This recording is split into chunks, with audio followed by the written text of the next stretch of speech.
26. 25. 24. 23. 22. 21. 20. 19. 18. 17. 16. 15. 14. 13. 12. 11. 10. 9. 8. 6. 6. What happened to 7? 7. 5. 4. 3. 2. 1.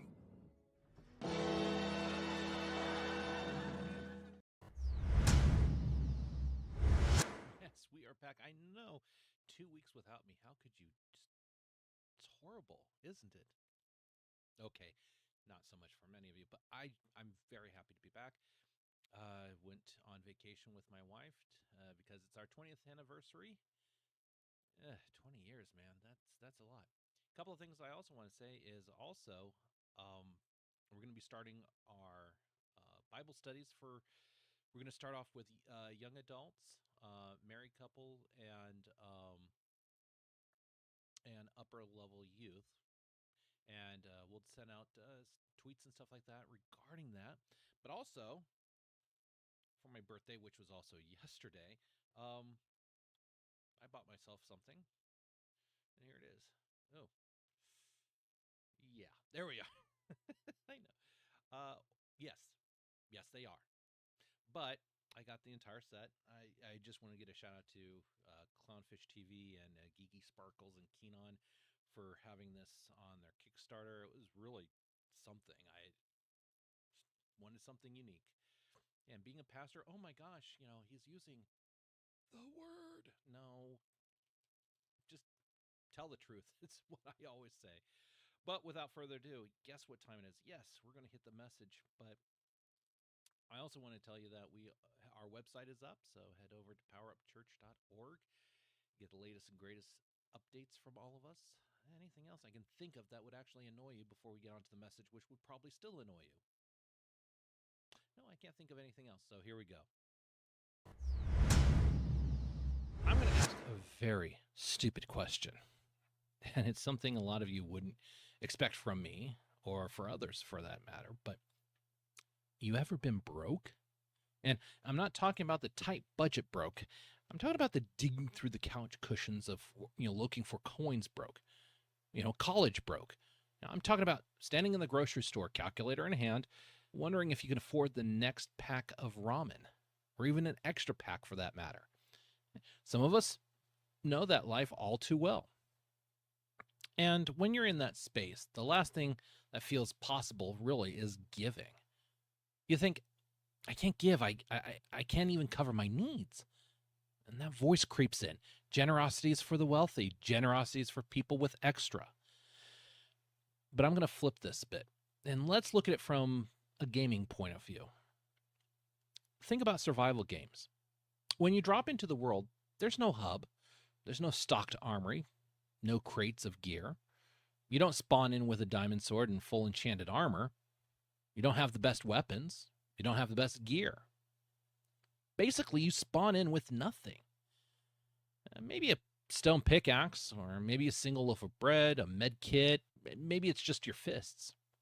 And in those early moments, every decision matters. How you use what little you've got can mean the difference between surviving the night or watching that dreaded game over screen. And here's what God shows us. He's not looking at the size of your inventory. No. He's not waiting for you to stack legendary loot before you can be generous. He's looking at the condition of your heart, because giving has never been about how much you have. It's about who has you. And Jesus actually points this out in a real-life spawn point story. It involves one widow, 2 tiny coins, and a moment that still echoes today. So let's step into the scene with Jesus. And this is in Mark chapter 12, verses 41 through 44. And scripture here says, "And he sat down opposite the treasury and watched the people putting money into the offering box. Many rich people gave large sums." Now, I'm going to stop here because I want you to really think about that for a moment and picture it in your mind. The wealthy are coming through, and it looks impressive. Their offerings are big, The sound of all those coins hitting the box probably echoed across the temple courts. And yes, everybody is noticing what's going on. We go to the next verse, which is verse 42, and there's a big change. It says, "And a poor widow came and put in 2 small copper coins, which make a penny. She doesn't have a bag of silver. She doesn't have a handful of coins. She's holding 2 tiny pieces of change, barely worth anything. And she drops them in. No clatter, no noise. Most people probably didn't even notice. But Jesus noticed. And he called his disciples to him and said to them, 'Truly, I say to you, this poor widow has put in more than all those who are contributing to the offering box.' Then he explains why. 'For they all contributed out of their abundance, but she out of her poverty has put in everything she has, all she has to live on.'" Notice the difference between the wealthy and the widow? The wealthy gave out of their leftovers, but the widow gave her life. It wasn't the amount that mattered. It was the sacrifice. It wasn't about the coins. It was about her heart. It's like this in survival games. The player who stacks the gear, dropping a couple of extras in his stash, isn't really risking much. It looks generous, but it doesn't change their situation.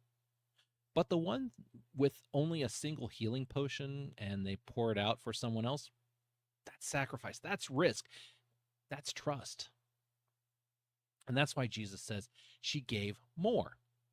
Because generosity is not and will never be about the size of your inventory. It's about the size of your surrender. And this wasn't just a one-time moment. The early church actually lived this out. Paul points out to a whole community of believers, just like this widow, didn't have much in their pockets, but their hearts overflowed with generosity. Now, Paul chronicles this church, the Macedonian church, in 2 Corinthians chapter 8.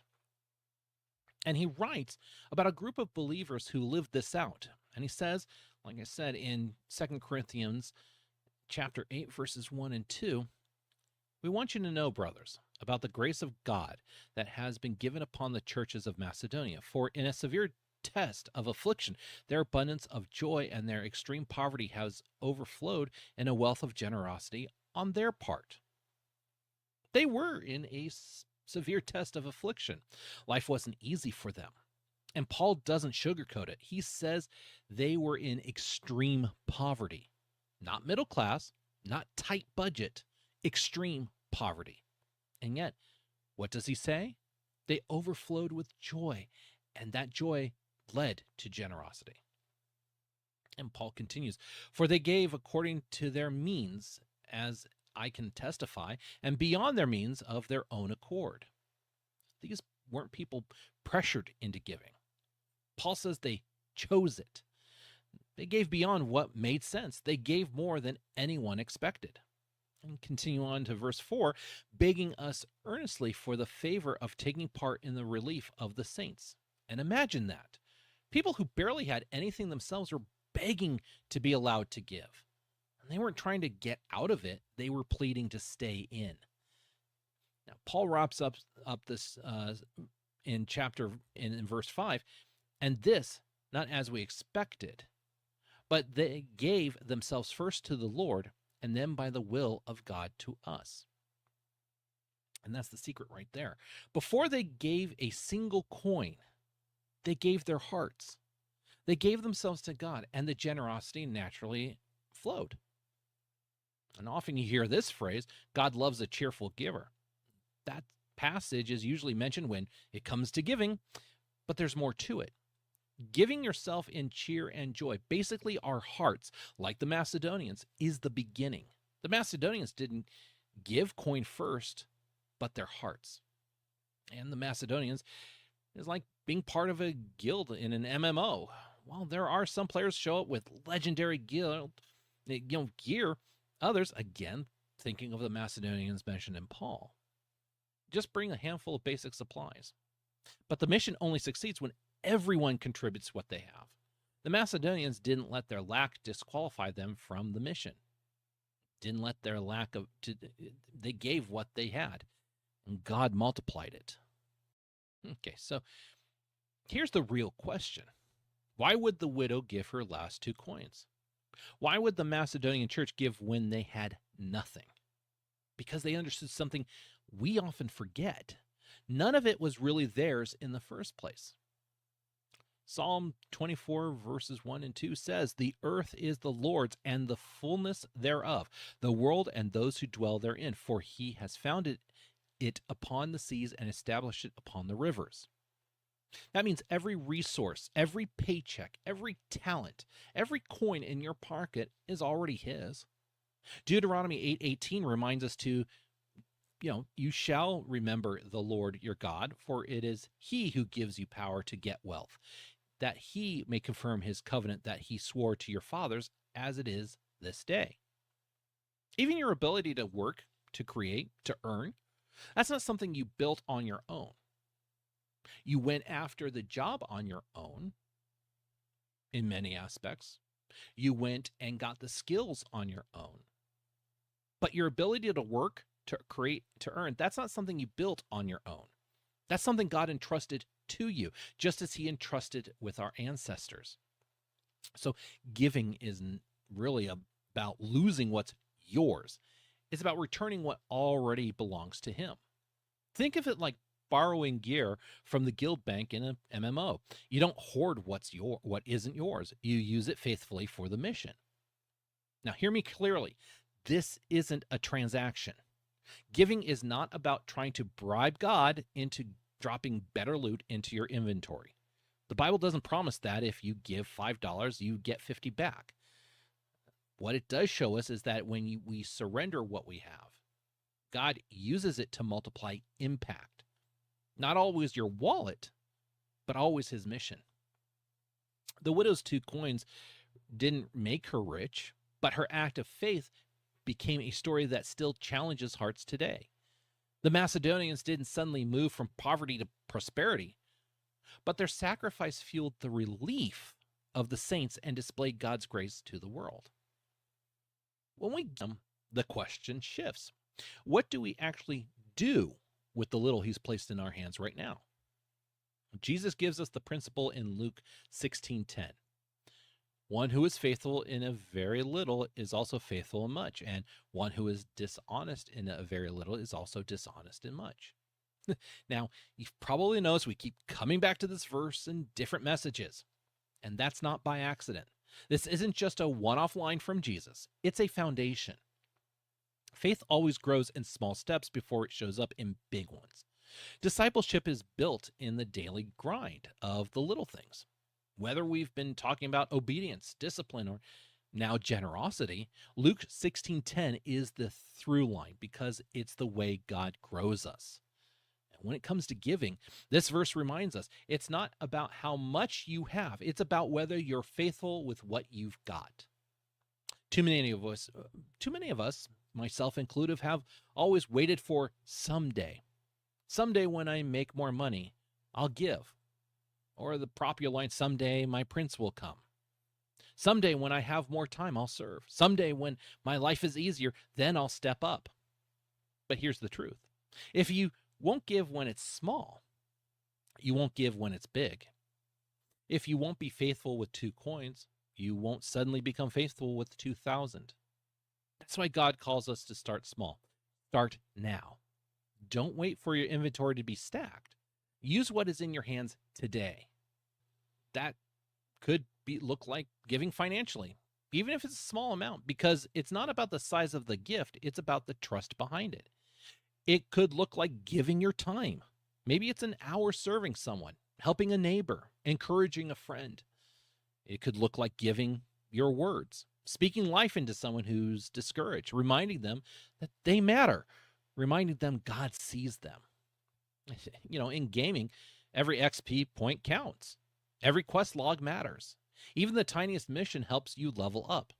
In God's kingdom, no act you don't have. He's asking you to trust him with what you do have.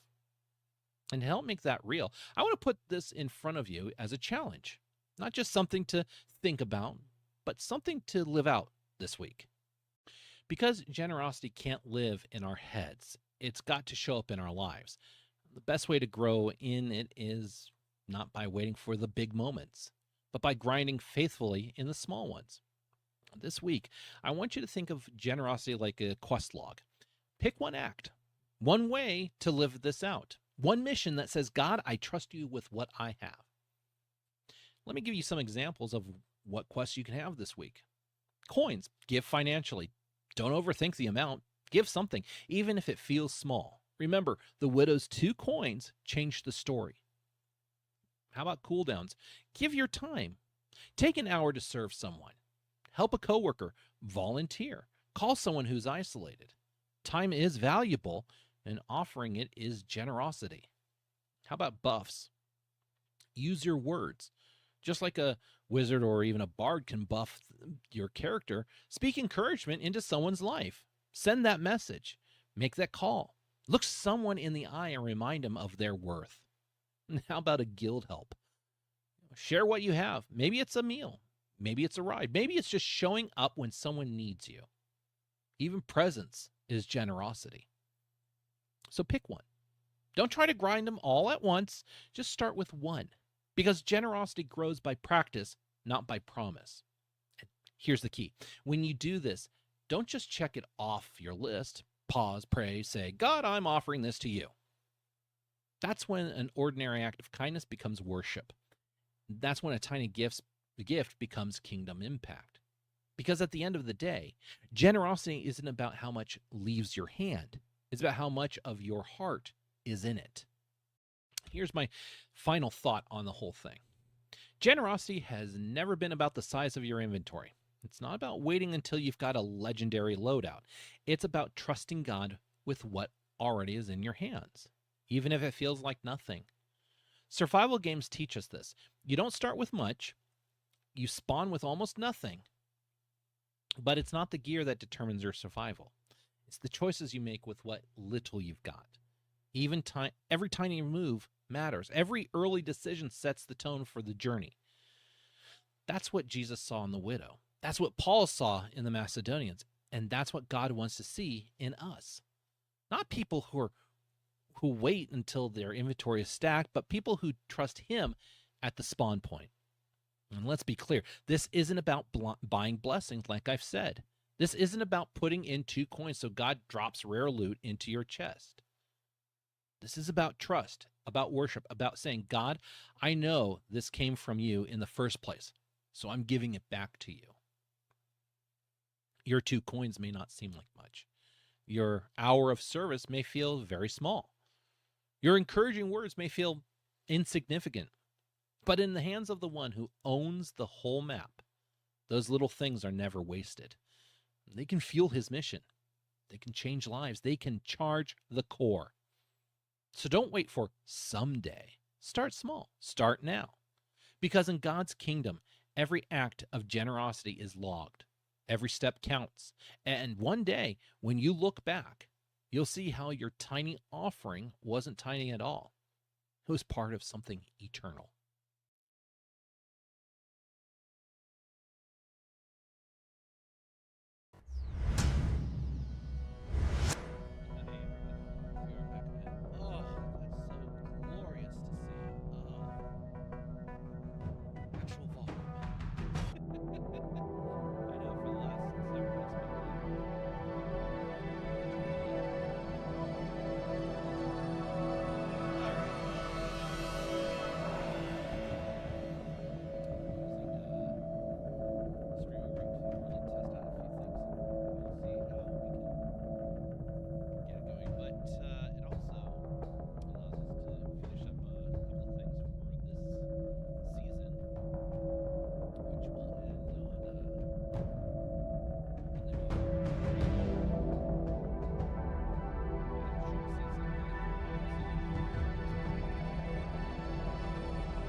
They seemed like nice enough folk. I'll have to check back in on them sometime to make sure they're all right. Your constant consideration for your fellow man only ever leads to more favors and more tasks.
Stick figure, but this sure looks like a rock near some squiggly lines. Hive, run a scan.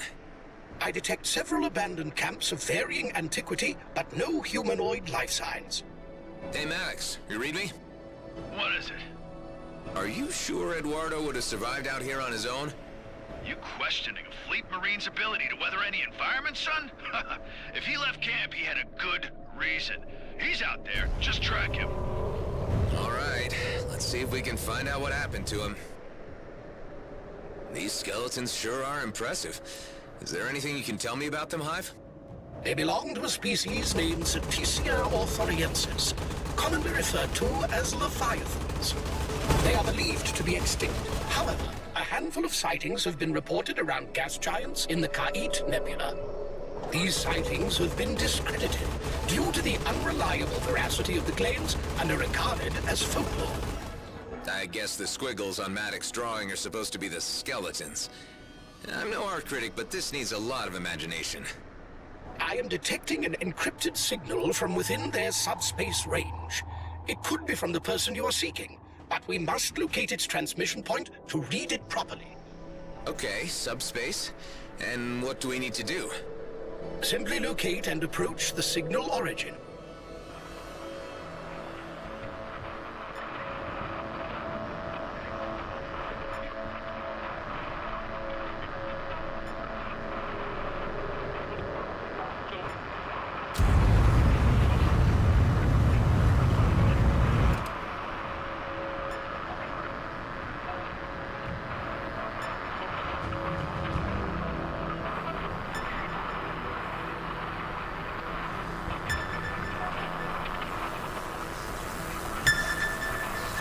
In order to hack into the entire data package for interpretation, the ship must be aligned for optimal reception.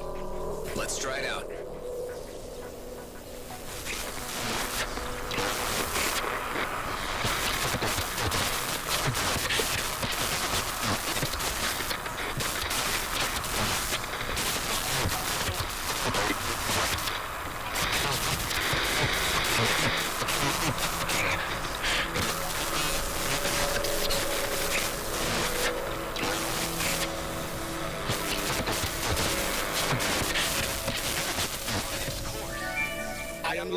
data package. It contains only a single audio file. I will play it back to you. Gazing on the stars has opened my mind to a new serenity. I have become one with them. Without a purpose, we are all but meaningless flakes in time and space. Wow, okay. Well, if that is him, all those years sitting on this rock must have driven him yaya. There are no signs of dead or decaying life in this vicinity either. He must have departed. There appears to be another similar signal nearby, although much weaker. Some of the local wildlife is causing electrical interference. Let's take care of that and get to the bottom of this mystery.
So cute.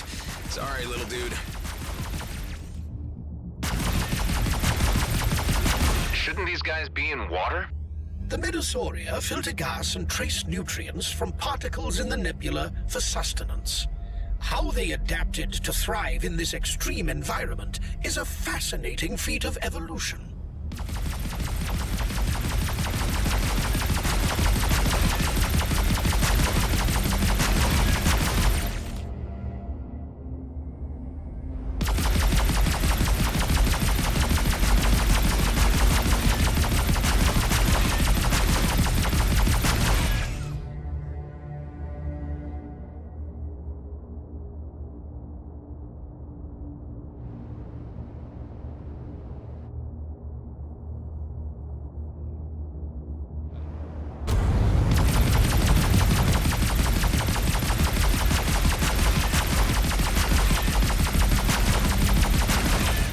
I'm receiving a much stronger reading now.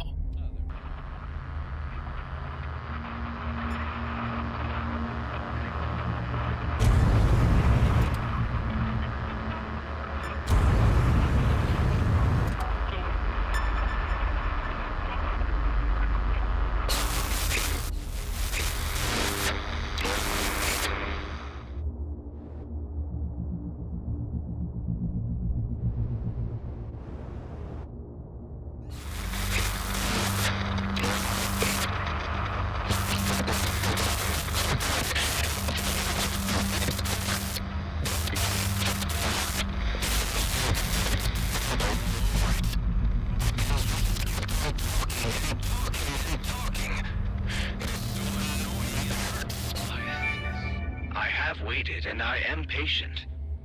Although I am experiencing a troubling sensation that someone is calling me, my protocols demand that I seek out its source. Dax, Maddox, I must search for this unusual voice. That's him, all right. Seems like he went star-mad and took off wandering. It calls me, but not on any wavelength I know. It is a strange calling. I must venture further to find its source. The only way I can reach it is by jumping over the Athorian fault. Yep, star-mad, no doubt. Now the question is, how far did he go? His movements make little sense to me. Yeah, it's a little weird. Let's just follow his trail and see what we pick up. Hey, Maddox, I think we got a lead on Eduardo. Seems like he went a little nuts and left on a walkabout. You better have a damn good excuse for this. Let me know when you find him.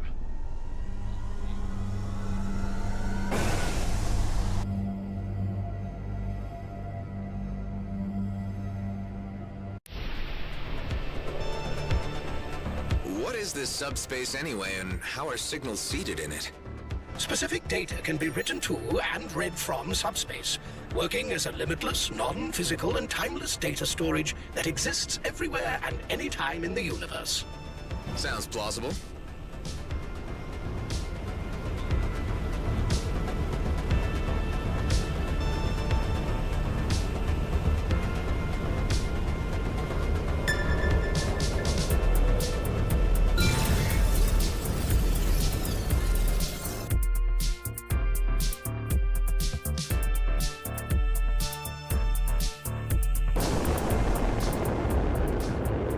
Anything yet, Hive? I detect the faintest inkling of a signal.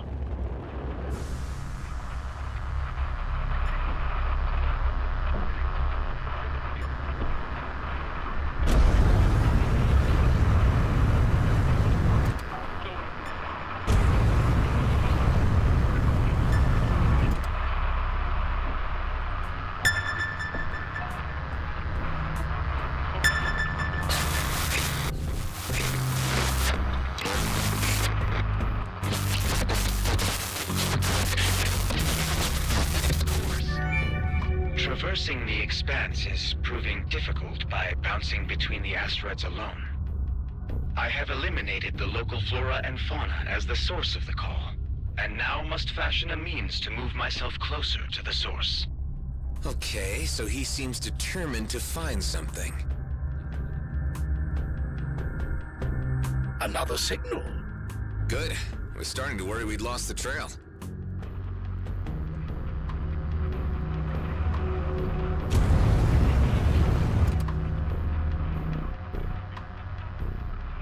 Hey, Delia.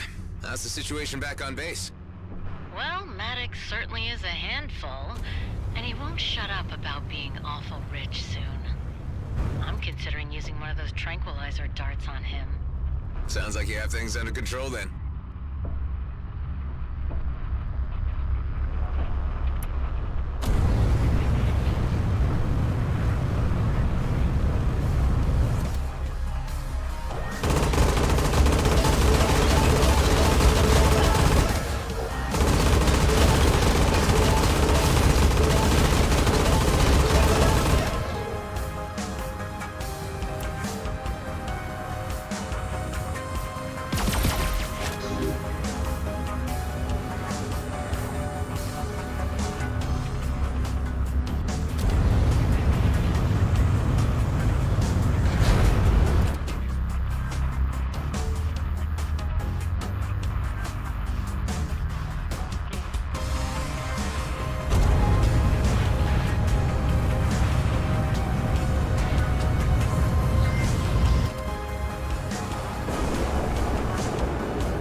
becoming clearer.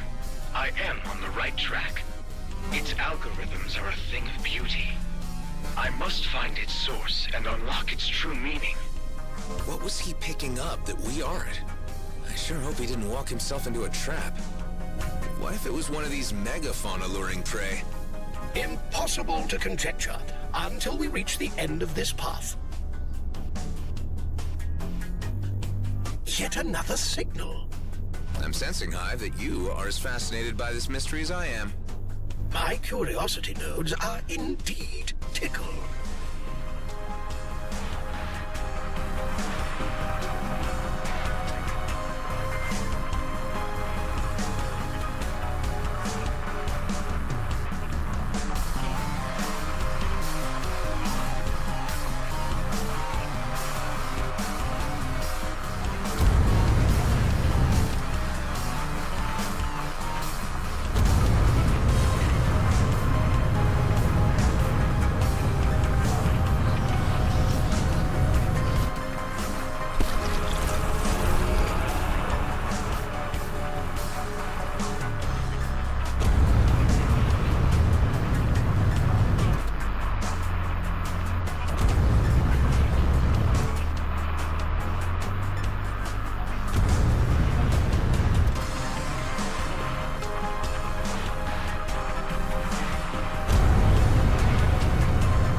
Entrance to the cave. It looks like ordinary weapons don't work on him.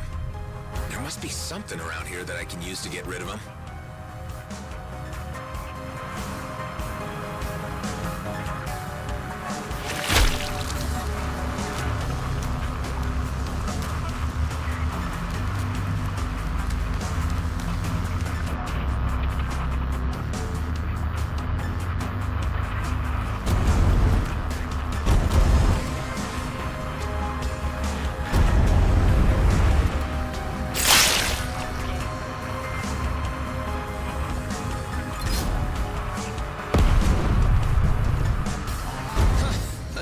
Solution.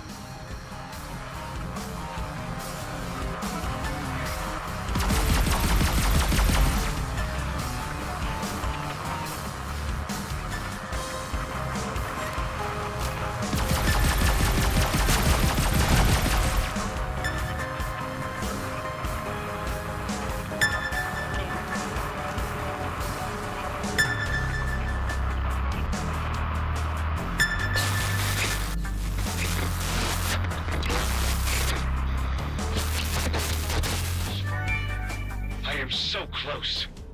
It is only a short leap to the source. It is a calculated risk.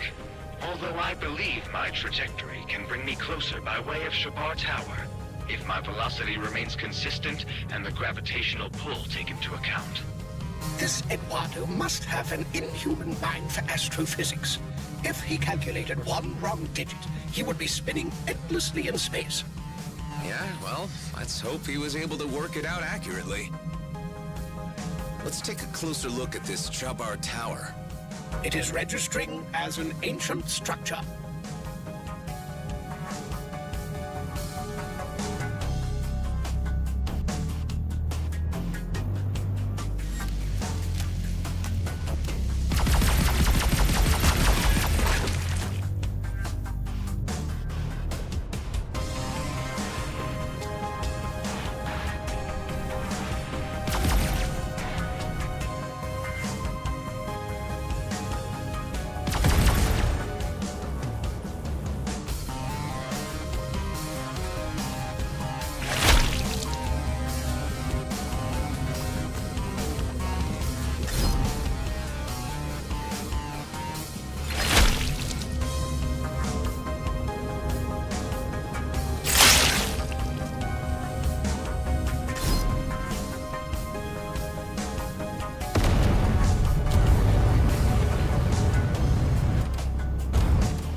hive?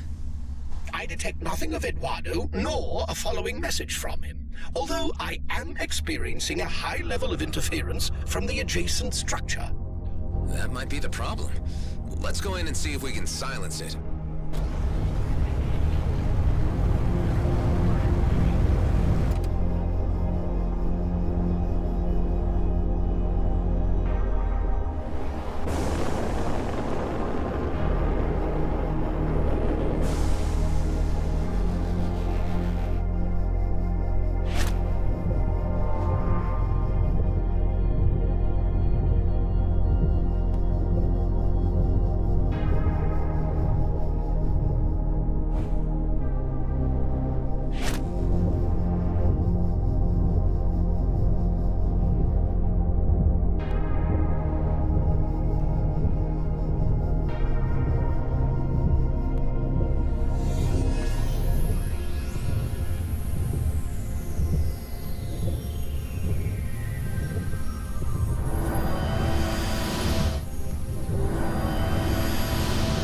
The lens needs to be directed at a certain point on the structure? That repaired a huge part of the structure. Why don't we try another one of those lenses now?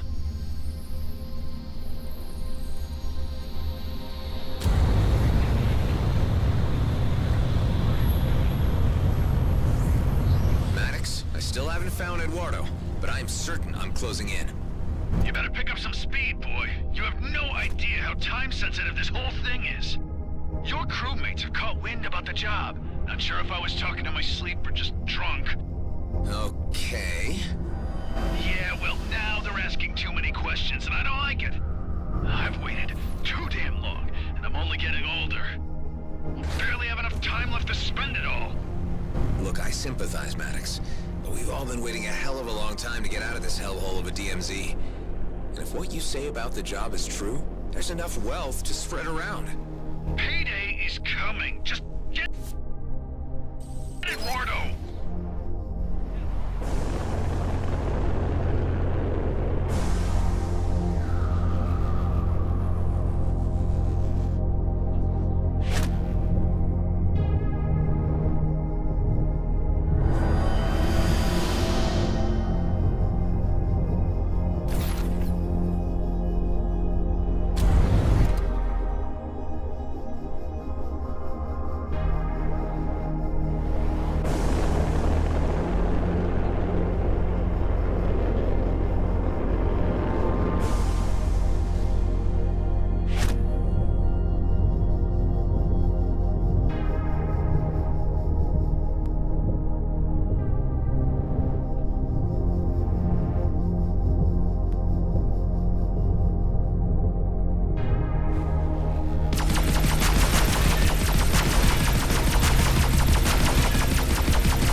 It's opening up.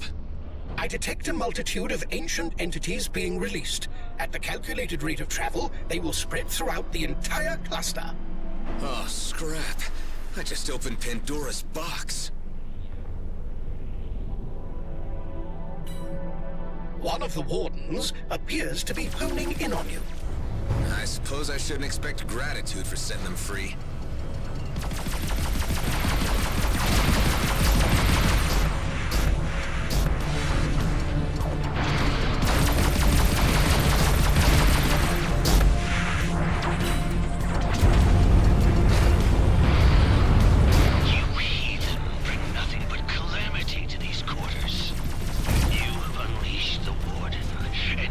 Upon you to reap the consequences.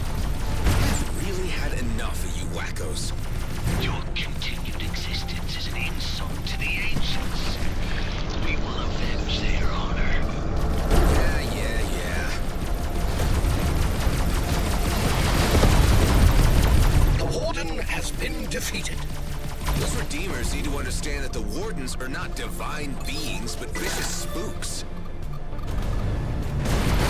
Now I have a clear reading of Eduardo's message.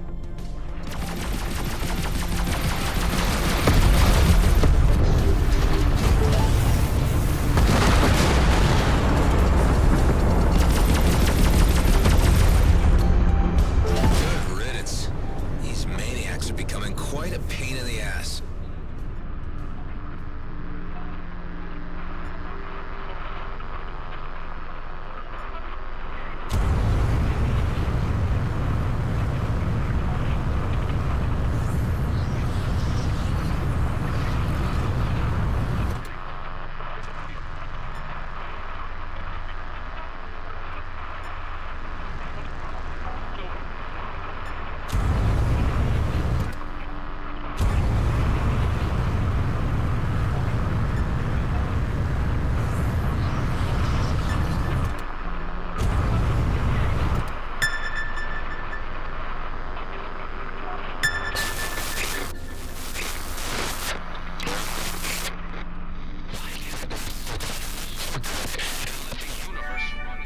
I was able to use various means to decipher the signal, despite the interference from the nearby ancient structure. It is an impressive object, although the distress signal is a more pressing issue. It emanates from the planetoids below. I am readjusting leap settings to reach there. Hopefully the last stop.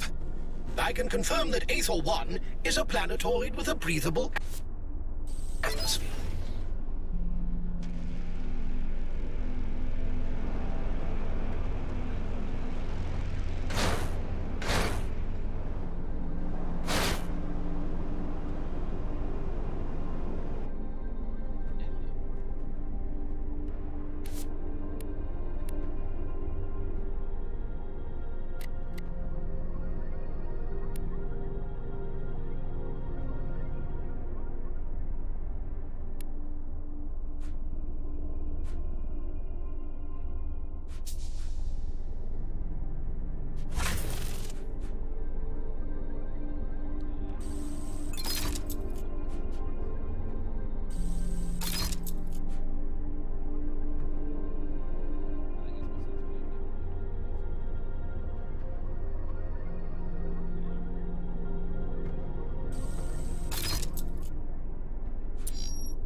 Another crashed wreck.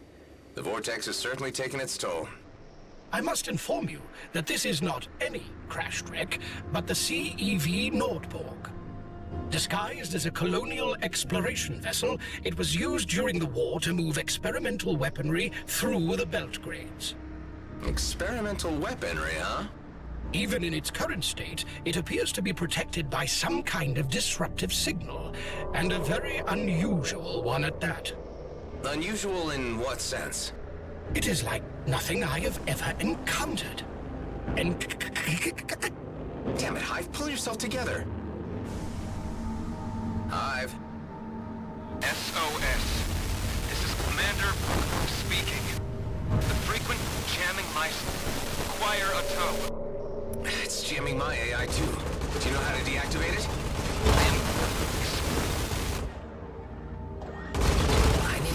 closer if I want to make any sense out of him.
There you are.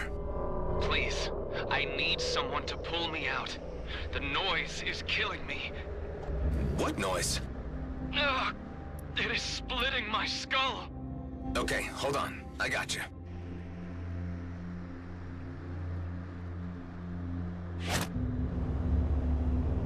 Thank you. Drop me off at the bow. There is a maintenance dock there. If there's just an iota of power left, I could get myself running again. You sure? The ship is a wreck. The repairing units are supposed to be autonomous, so there is a chance. Just get me away from the noise. I can barely think straight. It's broadcasting from the stern of the vessel. I would steer clear if I were you.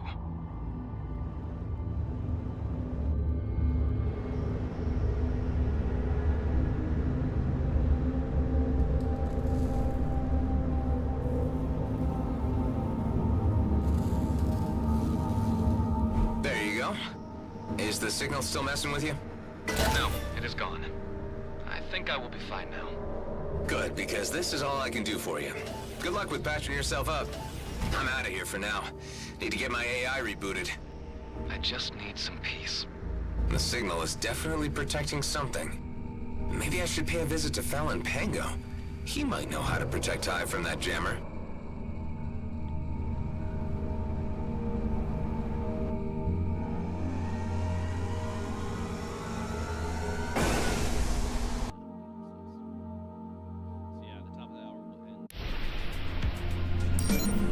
May I inquire about where we are going?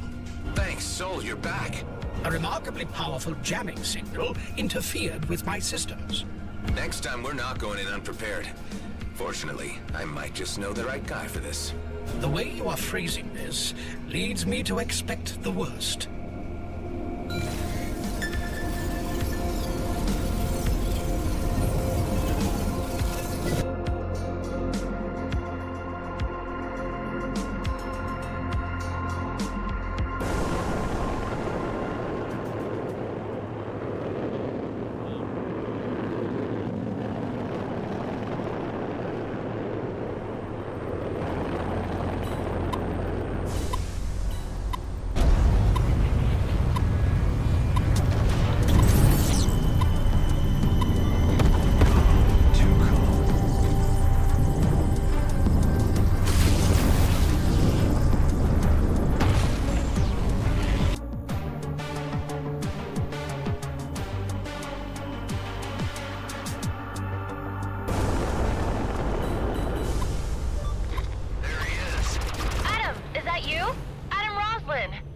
Reading you.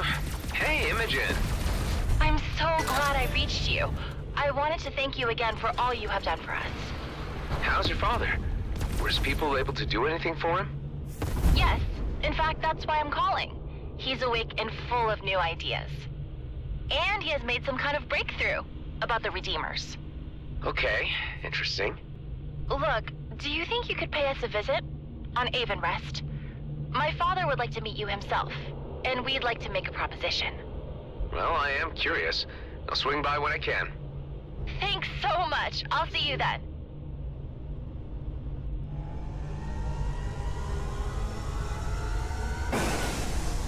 We'll handle the detoxification after this.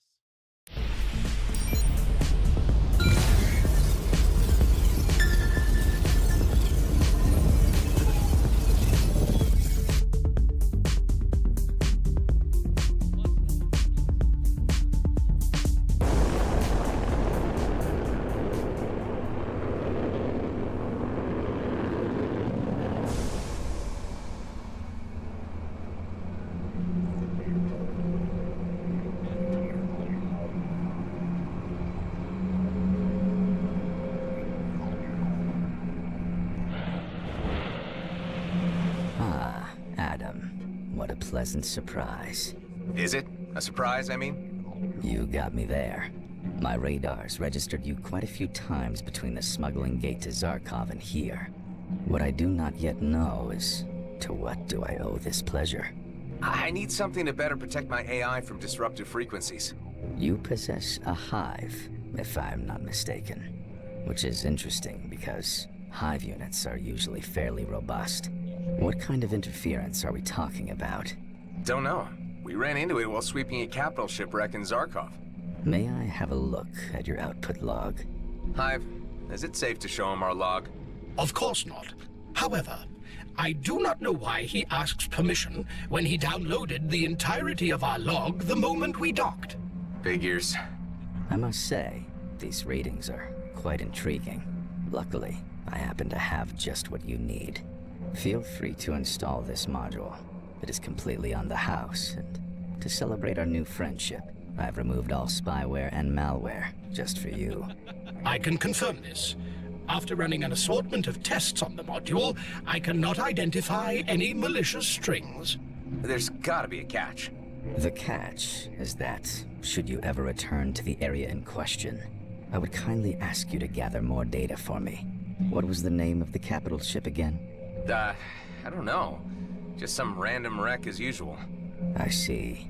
Well, have fun with my module. I'm looking forward to your return.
You came. Let me introduce you to my father, Professor Bernard Lefrere. Please, first names. Can't have such formalities with the man who saved my life. It is an honor to meet you, young man. The pleasure is mine. I am ever indebted to you for rescuing me from the clutches of those poor maniacs. You know, you bear the striking resemblance of a subject for dissection I once made. It must be my age, my memory playing with me. Yeah, I get that a lot. So, you made a full recovery? How did you manage that? My colleagues worked diligently to reverse the effects of the dark energy which bombarded my mind, and found a way to accelerate recovery by using subsonic wavelengths. Interesting. That's why we asked you here. We think we can do the same for the Redeemers. We can save them from their madness. But we would need your help. Oh, well, I am approached for a lot of favors, you know. Undoubtedly because you are such a competent person. It speaks well for your character. Okay. Give it to me straight. What are you planning? My father's team has developed a device which can funnel these dark energy blocking wavelengths and transmit them over short distances. So to say, We have developed an infrasound burst missile, which, if delivered within range of a Redeemer, can disrupt their link with the ancient curse which has them in their grip. We need someone brave enough to go back into their territory, confront them up close, and give them a therapeutic dose of this infrasound frequency. They were all just normal people once. I suppose they deserve a second chance. I told you he was a good man with a good heart, Father. Does this mean you will assist us in this vital work? It would seem the right thing to do. Bravo! Your kindness in this matter is to be commended. Meet me near the Redeemer base, and we will begin our work. What? You're coming too? This might be dangerous, Bernard. I know the risk. I've seen the darkness. All the more reason I must be there to calibrate the device and bring salvation to those poor souls. I will meet you there. Thanks, Adam. Aren't you a little worried that your father's throwing himself back into jeopardy again? No, because I know he has you at his side. Hey, how did you find us? I have almost 24 markers on my map. This was one of them. Scrap. This is bad. Uma, the distractors are offline. We're sitting ducks here. I'll fix him. But I might need someone to have my back in case those bastards show up. I'm used to this kind of stuff. I can cover you. All right. Set yourself up, then tag along. We don't have much time.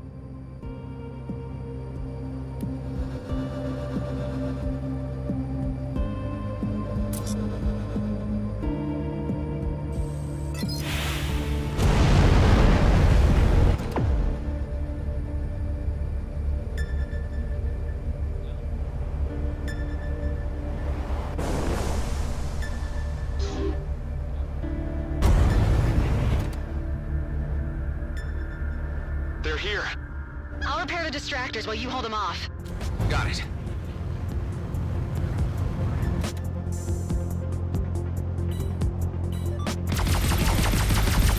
Yes!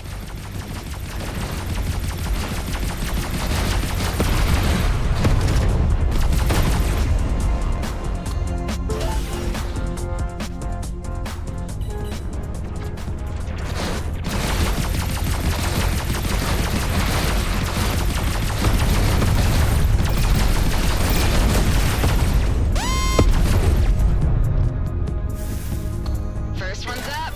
Follow me.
aggressive.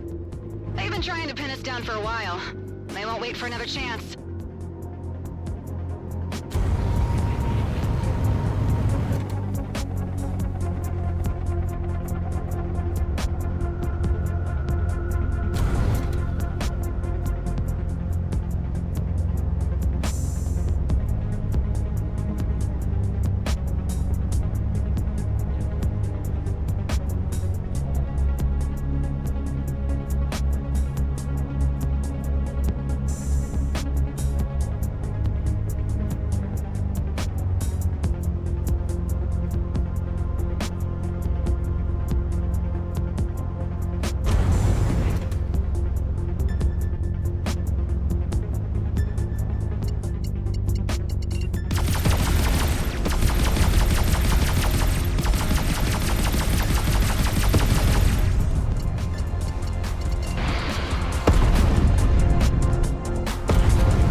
wave incoming. They're trying to get at our provisions. Down one.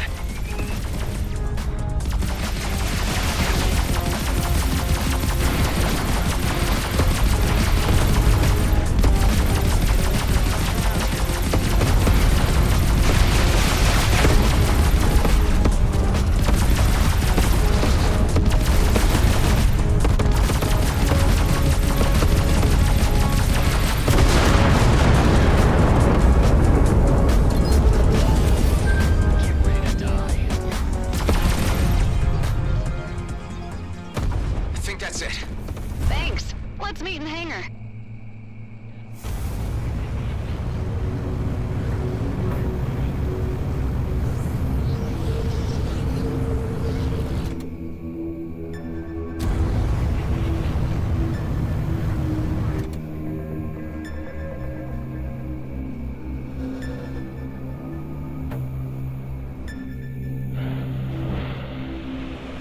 You saved our derrieres out there.